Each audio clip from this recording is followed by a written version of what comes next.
Assalomu alaykum, Boburjon uka, Narodный jurnalist bloger ukam. Sizga cho'ng virazmin.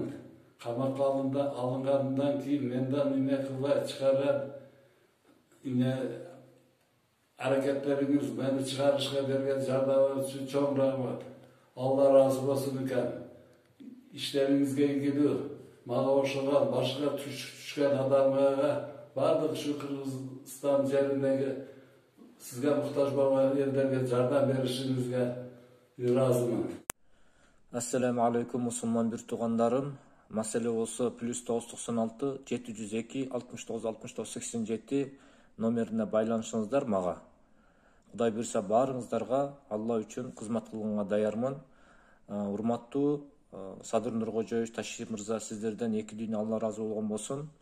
Мен мынакей атайын журналисттик иликтөөнү жүргүзүп 70 жаштагы карып калган аксакал аеосуз уртопмокко алынып, мамлекеттик милициялар тарабынан камакка алынган. Bir ay başta анын баласы камакка алынган, үйүнө келип сабап, зордук зомбулук көрсөтүп алып кеткен. Оштун уйдусуна. Ошол боюнча мен кайдыгер карай албай, Алла үчүн мынакей атайын журналисттиктен жүргүзгөн мээнетим сиздерге жеткен экен. Сиздердин көзөмөлүңүздөр менен азыр мынакей аксакал түрмөдөн чыгып отурат. Бизге видео кайрылуусун жибериптир, рахмат айтууда, дуа кылып атат. Мен чын жүрөктөн кубанычтамын.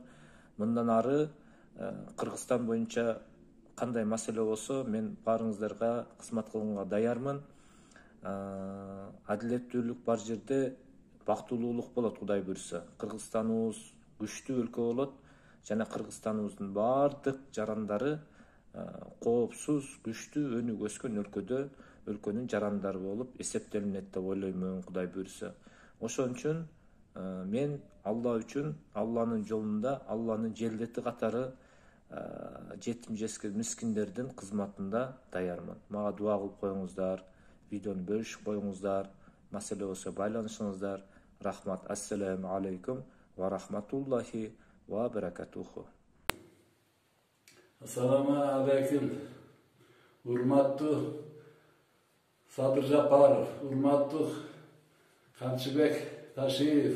Men sizlarga qayrılуу жасап жаткан себеби 2021-жылда 18-сентябрдан бери биздин үйдө болгон уюштурулган провокация жолунда баламы камап койгон Исмаил Исламовдун Омановичти мени дагы куугунтукка алып 20-числода камап коюп, кече 23-число камактан чыктым.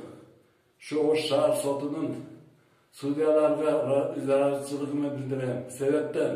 Себеби прокуратура жактан, милиция жактан улардын несиге кысымга баш иле мыйзам чегинде мени куугунтукка алып камаган иштерди мыйзам чегинде подпискага чыгарып бергениге, шундай сотторду, шундай адилеттүү сотторду, шундай грамотный сотторду көбөйүшүнү сиздерден суранам. Шундай сотторду көбөйүшүгө Алла Таала жол берсин. Шундай соттор болушуну дагы көбөйүшүгө мен кошулам.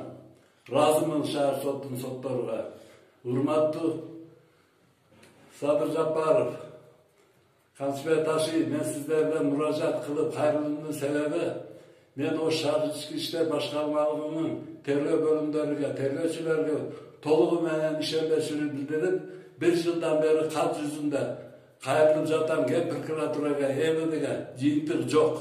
Şu жыйынтыкты жогдон отписка менен Генеральный прокуратура, МВД отписка менен жоопта келип, şu инеге жоопкерчиликти жоктугунда şu күнгө келгенде мени провокация алып, 70 жашында куугунтукка алып, бала чакам менен түшүккө салып койду.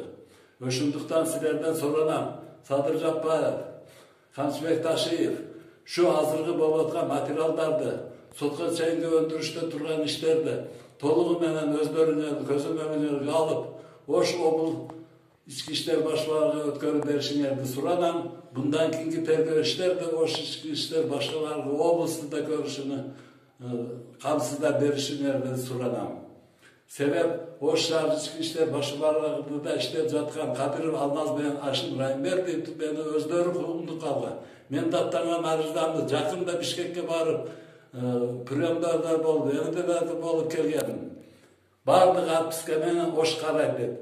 Урматтуу Садыр Жапаров, мен Оштун кызматкерлериге, Оштун провокациясына алдырып, коррупцияга батып кеткен кызматкерлердин үстүнөн даттанганымы кайра эле Ошко жөнөтүп атат. Шуну көзөмөлүңүзгө алып коюшуңузду суранам. Рахмат.